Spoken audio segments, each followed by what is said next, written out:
আসলে আমন্ত্রণ করার জন্য। তো পত্রিকার পাতার সাথে যুক্ত আছি বেশ কিছুদিন হয়। আমি পত্রিকার পাতার এই কর্মসূচিগুলো দেখে আসলে খুবই আনন্দিত হই। এত সুন্দর করে তাদের এই পত্রিকার পাতাগুলো হচ্ছে প্রতিদিন কিছু মানুষের কাছে পৌঁছে যাচ্ছে বিভিন্ন খবর নিয়ে। আমরা খুবই ফেসবুক পেজ এবং হচ্ছে অন্যান্য মিডিয়াতে যে নিউজগুলো দেখে এগুলো দেখে খুবই আবেগ আছে।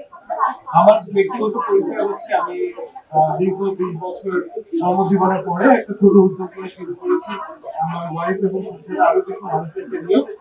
আমরা হচ্ছে একটা সফটওয়্যার কোম্পানি করছি প্লাস সাথে একটা ডিজিটাল মার্কেটিং এজেন্সি। আমরা রিসেন্টলি একটা মোবাইল অ্যাপ্লিকেশন নিয়ে আসি যেটা থ্রু দিয়ে উদ্যোক্তা এবং হচ্ছে ইনফ্লুয়েন্সাররা নিজেদের সাথে কানেক্ট করতে পারে। তো আপনাকে দোয়া পাচ্ছি, আপনারা আমাদের জন্য দোয়া করবেন। ইনশাআল্লাহ ভালো করার চেষ্টা করবো এবং পত্রিকার অবস্থায় থাকার চেষ্টা করবো। ধন্যবাদ সবাই।